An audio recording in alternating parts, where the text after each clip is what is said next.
¿Qué secreto aterrador se esconde en la historia del rey más poderoso del mundo antiguo? Un hombre que de la noche a la mañana fue despojado de su corona, de su palacio y de su propia humanidad para arrastrarse por el suelo como un animal salvaje.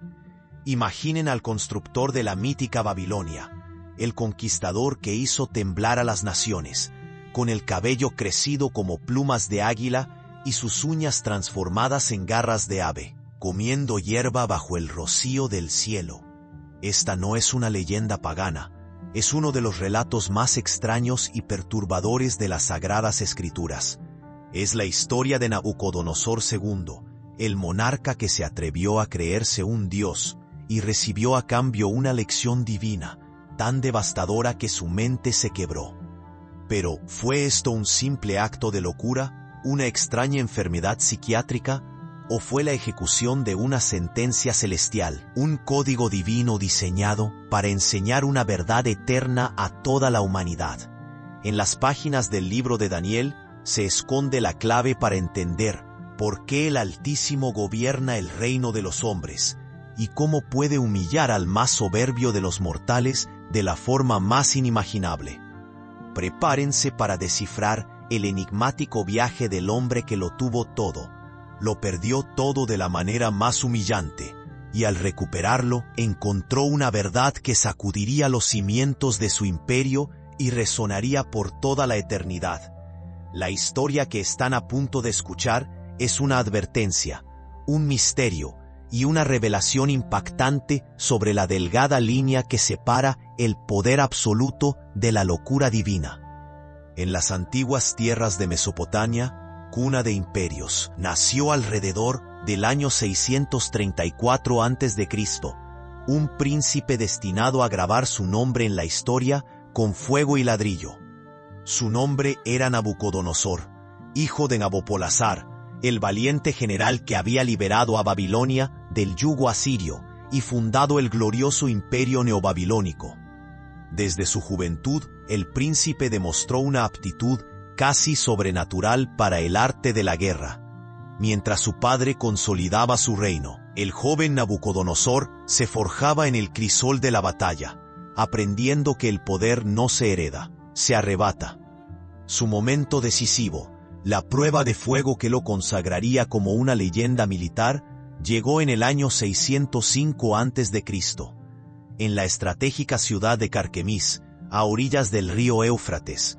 Los dos titanes de la época, Babilonia y Egipto, chocaron en una batalla que decidiría el destino del cercano oriente. Al frente del ejército egipcio estaba el faraón Necao II, pero frente a él se encontraba el genio táctico y la feroz determinación del príncipe babilónico. Con una estrategia brillante, Nabucodonosor no solo derrotó, sino que aniquiló a las fuerzas egipcias, asegurando para Babilonia el control total sobre las codiciadas rutas comerciales de Siria y Palestina. La victoria fue tan aplastante que su eco resonó en cada palacio y cada mercado del mundo conocido, anunciando el amanecer de una nueva era, la era de Babilonia. El destino, sin embargo, le tenía preparada otra sorpresa. En medio de su triunfal campaña, le llegó la noticia de que su padre, el rey Nabopolassar, había muerto. Sin dudar un instante, demostrando la misma velocidad de decisión que en el campo de batalla, dejó a sus generales a cargo y cabalgó a marchas forzadas de regreso a la capital. Debía asegurar el trono antes de que cualquier rival pudiera siquiera soñar con él. Así comenzó un reinado de 43 años, que llevaría a Babilonia a su máximo esplendor, convirtiéndola en la joya del mundo antiguo. Pero ni el más grande de sus adivinos podría haberle advertido que su mayor desafío no vendría de un ejército enemigo, sino del Dios de un pequeño y obstinado reino que se atrevería a interponerse en su camino. Con el control del creciente fértil asegurado, los ojos de Nabucodonosor se posaron inevitablemente sobre el pequeño pero estratégico reino de Judá. En el año 597 a.C., el rey judío Joaquín, en un acto de rebeldía suicida, desafió la autoridad del emperador babilónico. La respuesta fue inmediata y contundente. El ejército de Nabucodonosor, una máquina de guerra perfectamente engrasada, marchó sobre Jerusalén y la sometió con una eficiencia implacable. El rey Joaquín, junto a la élite de la nación, nobles, guerreros y artesanos calificados, fueron deportados a Babilonia. Entre esos cautivos, sin que el orgulloso conquistador lo supiera, se encontraba un joven de linaje noble llamado Daniel, un hombre que se convertiría en la conciencia profética dentro del corazón pagano del imperio. Nabucodonosor instaló a Sedequías, un rey títere, en el trono de Jerusalén, esperando que la lección hubiera sido aprendida. Pero una década después, Sedequías, engañado por falsas promesas de ayuda egipcia, repitió el error de su predecesor. Esta vez, la paciencia del emperador se había agotado. En el año 586 a.C., el ejército babilónico regresó, pero no para someter, sino para aniquilar. Lo que siguió fue un asedio brutal, de 18 meses, que sumió a la ciudad santa en el horror del hambre y la desesperación. Cuando las murallas finalmente cayeron, la venganza de Nabucodonosor fue terrible. El templo de Salomón, el epicentro de la fe judía y una maravilla arquitectónica, fue saqueado, quemado y reducido a escombros. La ciudad fue demolida hasta sus cimientos, y la mayor parte de la población sobreviviente fue llevada al exilio. Nabucodonosor creía que había borrado a Judá y a su Dios del mapa, pero al destruir el templo, había cometido un acto de arrogancia cósmica. Había desafiado al Dios del cielo, y aunque no lo sabía, el juicio divino ya había comenzado a moverse silenciosamente en su contra. Las advertencias del profeta Jeremías, ignoradas por los reyes de Judá, ahora se aplicaban al propio conquistador. Apenas 2 años después de su ascenso al trono, mucho antes de que su orgullo alcanzara su cenit, Nabucodonosor fue sacudido por una experiencia que su mente no podía procesar. Una noche, un sueño de una intensidad sobrecogedora lo despertó, dejándolo con la angustiante certeza de que contenía un mensaje vital, pero con la frustrante incapacidad de recordar un solo detalle. Determinado a desvelar el misterio, convocó a la élite intelectual de su imperio, magos, astrólogos, hechiceros y sabios caldeos. Pero su exigencia fue inaudita, un acto de tiranía nacido del pánico. No les pidió que interpretaran el sueño, sino que primero le dijeran cuál había sido el sueño. Les advirtió, según el libro de Daniel, capítulo 2, versículo 5, «Si no me mostráis el sueño y su interpretación, seréis hechos pedazos, y vuestras casas serán convertidas en muladares». Aterrorizados, los sabios respondieron lo inevitable: «No hay hombre sobre la tierra que pueda declarar el asunto del rey. Ninguno pues, rey, príncipe ni señor, preguntó cosa semejante a ningún mago ni astrólogo ni caldeo». Enfurecido por su impotencia, el rey ordenó la ejecución de todos los sabios de Babilonia. Esta sentencia de muerte incluía a Daniel y a sus 3 compañeros hebreos. Fue entonces cuando Daniel, con una calma y una fe que desafiaban la situación, pidió tiempo. Esa noche, el Dios de Israel le reveló en una visión el secreto que aterrorizaba al rey. Al día siguiente, ante Nabucodonosor, Daniel describió la visión: una estatua inmensa, con cabeza de oro fino, pecho y brazos de plata, vientre y muslos de bronce, piernas de hierro y pies de hierro mezclado con barro. Luego, una piedra cortada sin mano humana golpeó los pies de la estatua, desmenuzándola por completo hasta convertirse en una gran montaña que llenó toda la tierra. El rey quedó atónito. Ese era su sueño. La interpretación de Daniel fue aún más impactante. Nabucodonosor y su imperio eran la cabeza de oro, pero después de él vendrían reinos inferiores de plata, bronce y hierro, hasta que finalmente el Dios del cielo establecería un reino eterno que jamás sería destruido. Por un momento, el rey reconoció un poder superior, pero la semilla de la humildad cayó en un corazón que aún no estaba listo para recibirla. Con el paso de los años, las victorias militares y la magnificencia de sus construcciones inflaron el ego de Nabucodonosor hasta proporciones divinas. El recuerdo de aquel sueño y la advertencia implícita de que su reino no era eterno se desvanecieron. En un acto de desafío directo a esa profecía, el rey concibió un proyecto megalómano. En la llanura de Dura, ordenó erigir una colosal estatua de oro, de unos 27 metros de altura. Si en el sueño él era solo la cabeza de oro, ahora creaba una imagen completamente de oro, una declaración visual y política de que su glorioso imperio babilónico duraría para siempre. Para la dedicación de este monumento a su propia arrogancia, convocó a toda la cúpula administrativa de su imperio. El decreto real, proclamado por un heraldo, fue absoluto y aterrador. Al sonido de la música, todos los pueblos, naciones y lenguas debían postrarse y adorar la imagen de oro. El castigo para quien desobedeciera era la muerte inmediata en un horno de fuego ardiente. No era una simple ceremonia religiosa, era una prueba de lealtad totalitaria. Para 3 hombres en esa multitud, sin embargo, la orden era imposible de cumplir.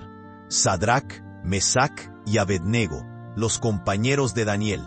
Su lealtad al primer mandamiento de su Dios, que prohíbe la idolatría, era innegociable. Cuando la música sonó y la vasta asamblea se postró, los 3 hebreos permanecieron de pie, como 3 pilares de fe en un mar de sumisión. Denunciados ante un rey furioso, su respuesta se ha convertido en un testamento eterno de valor. Dijeron al monarca, según Daniel, capítulo 3, «He aquí nuestro Dios a quien servimos puede librarnos del horno de fuego ardiendo. Y si no, sepas, oh rey, que no serviremos a tus dioses, ni tampoco adoraremos la estatua que has levantado». El rey, enloquecido por la ira, ordenó calentar el horno 7 veces más. No lo sabía, pero no estaba sentenciando a 3 hombres, estaba preparando el escenario para una confrontación directa entre su poder terrenal y el poder ilimitado del Dios al que desafiaba. El horno ardía con tal intensidad que las llamas consumieron a los propios soldados que arrojaron a los 3 jóvenes hebreos a su interior. Nabucodonosor observaba, esperando ver la aniquilación instantánea de aquellos que habían osado desafiar su voluntad. Pero lo que vio a continuación heló la sangre en sus venas y sacudió los cimientos de su realidad. Mirando fijamente las llamas, se levantó espantado y preguntó a los de su consejo, ¿no echaron a 3 varones atados dentro del fuego? Ellos respondieron, «Es verdad, oh rey». Entonces él exclamó con asombro, «He aquí yo veo 4 varones sueltos, que se pasean en medio del fuego sin sufrir ningún daño, y el aspecto del cuarto es semejante a hijo de los dioses». En el corazón de ese infierno de fuego no había muerte, sino un milagro. Una figura celestial caminaba junto a los 3 hombres, protegiéndolos de cualquier daño. El rey, el hombre más poderoso de la tierra, se acercó a la puerta del horno y gritó, con una mezcla de temor y reverencia, «Sadrac, Mesac y Abednego, siervos del Dios Altísimo, salid y venid». Ante la mirada atónita de toda la élite del imperio, los 3 hombres salieron. Sus ropas estaban intactas, ni un cabello de sus cabezas se había chamuscado, y ni siquiera olían a humo. El poder del fuego había sido anulado por un poder infinitamente superior. Este milagro innegable forzó a Nabucodonosor a reconocer una verdad. Emitió una confesión que resonó en toda la llanura. «Bendito sea el Dios de ellos, que envió su ángel y libró a sus siervos que confiaron en él». Promovió a los 3 jóvenes y decretó que cualquiera que hablara contra su Dios sería despedazado.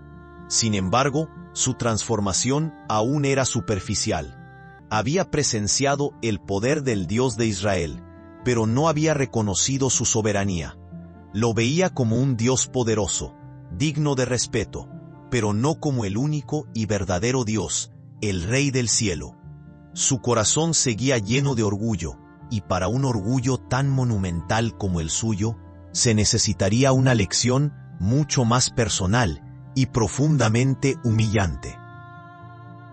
Pasaron los años y el imperio de Nabucodonosor alcanzó la cima de su gloria.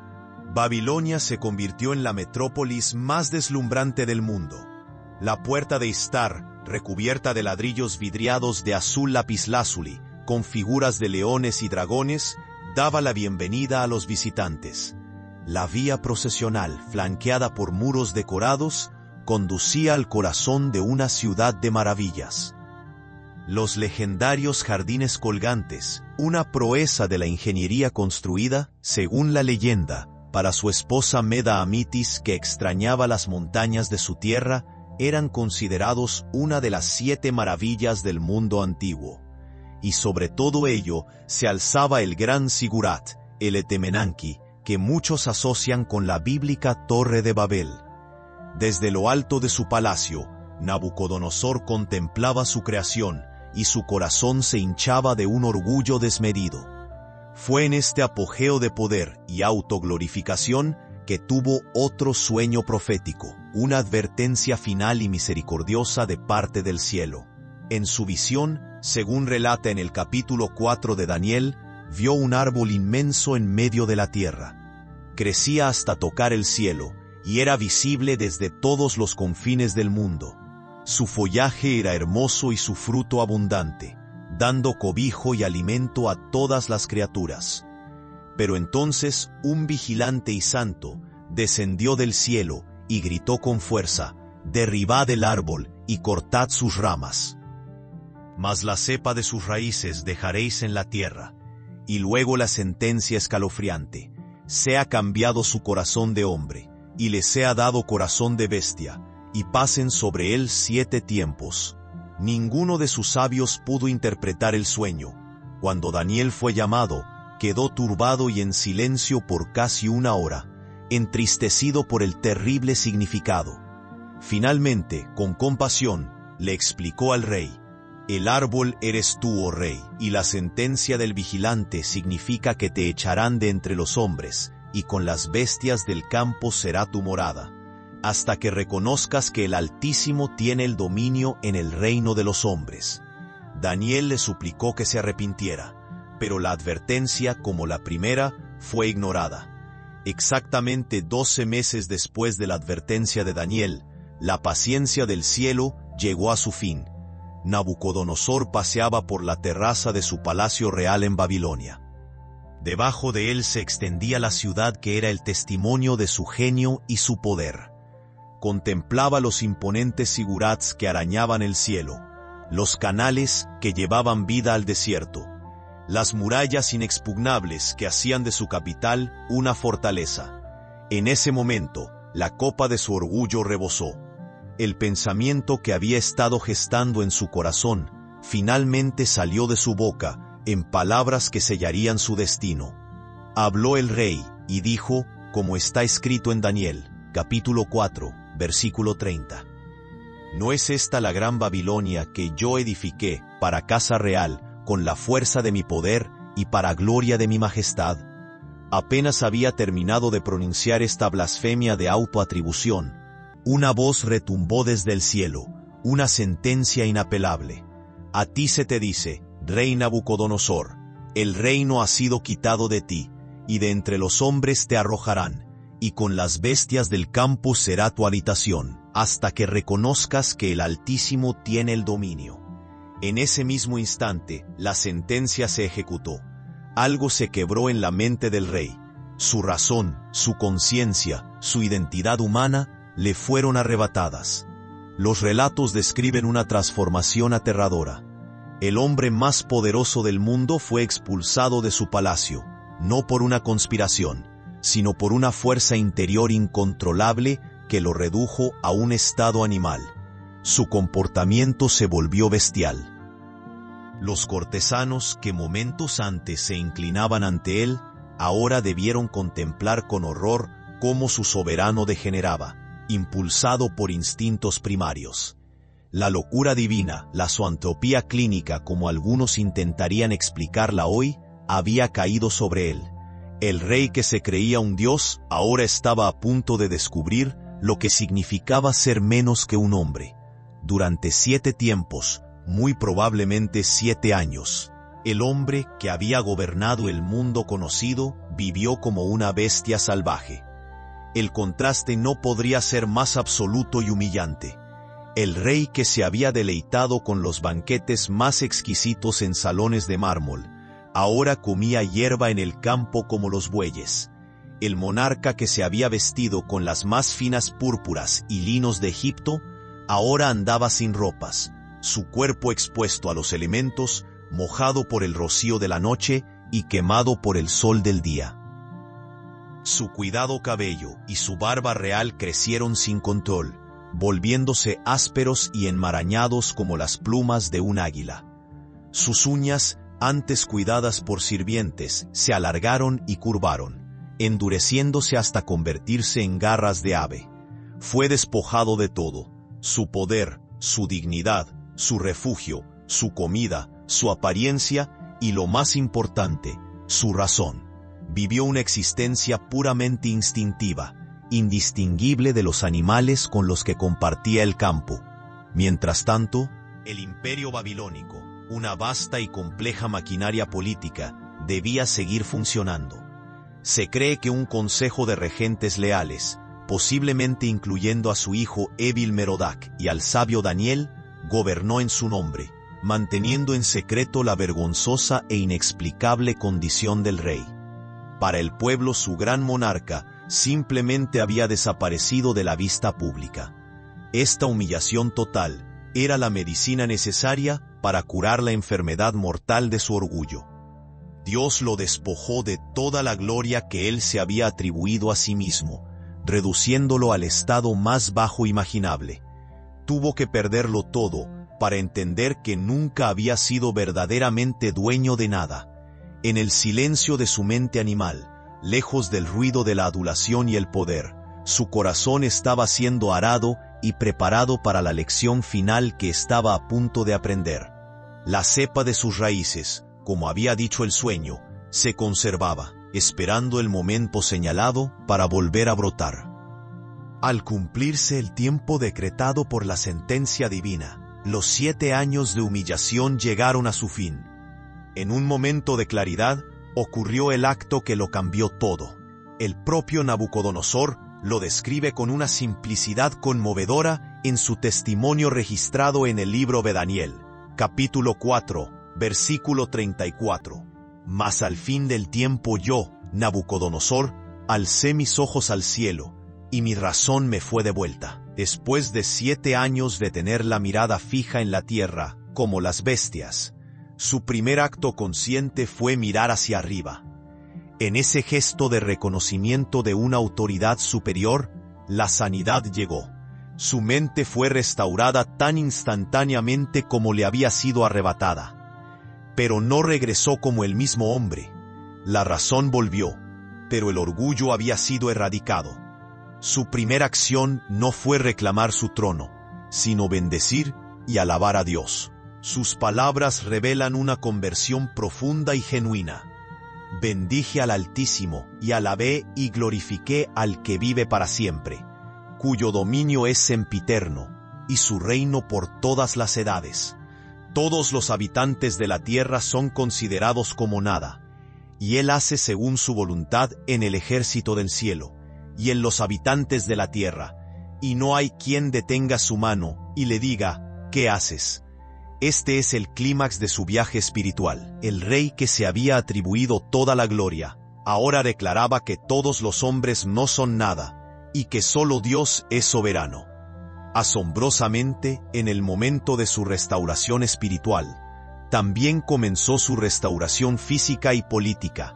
Sus consejeros y sus nobles lo buscaron, y fue restablecido en su reino. Y como prueba de la gracia redentora de Dios, se nos dice que mayor grandeza le fue añadida. El propósito divino nunca fue destruirlo, sino quebrantarlo para reconstruirlo. Tuvo que ser humillado hasta el polvo para poder ser exaltado con una nueva sabiduría y un corazón transformado. El legado final de Nabucodonosor es una historia de dos partes. Por un lado, está el legado material de sus conquistas y sus monumentales construcciones, el imperio de oro que edificó. Gobernó durante varios años más tras su restauración, probablemente con una sabiduría y justicia que antes no poseía. Su hijo y sucesor, Evil Merodach, en un acto de clemencia que quizás refleja la influencia del cambio de su padre, liberó de la prisión al rey judío Joaquín.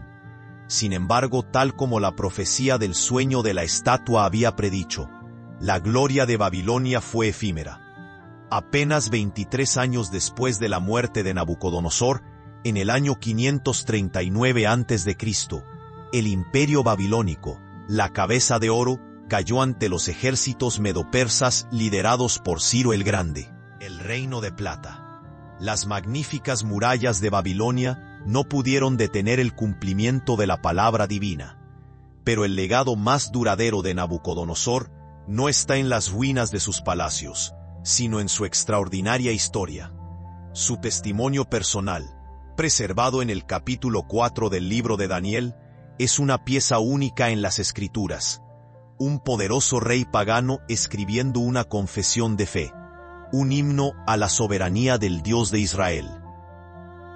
Su vida se convierte en una parábola eterna sobre el peligro mortal del orgullo. Su conclusión es la lección central para toda la humanidad. Ahora yo, Nabucodonosor, alabo, engrandezco y glorifico al Rey del cielo, porque todas sus obras son verdaderas, y sus caminos justos, y él puede humillar a los que andan con soberbia. Su historia es la prueba irrefutable de que no importa cuán alto un ser humano pueda ascender, nunca estará por encima del Dios que da y quita los reinos. Si esta increíble historia de la caída y restauración de un rey te ha impactado, dale a me gusta y compártela con otros para que conozcan el poder transformador de la humildad. Suscríbete a nuestro canal y activa las notificaciones para no perderte ninguna de nuestras próximas exploraciones de las narrativas más profundas de la Biblia. Y ahora, queremos saber tu opinión. ¿Qué lección te parece más poderosa de la vida de Nabucodonosor? Déjanos tu comentario abajo. Hasta nuestro próximo viaje a las páginas de la historia sagrada.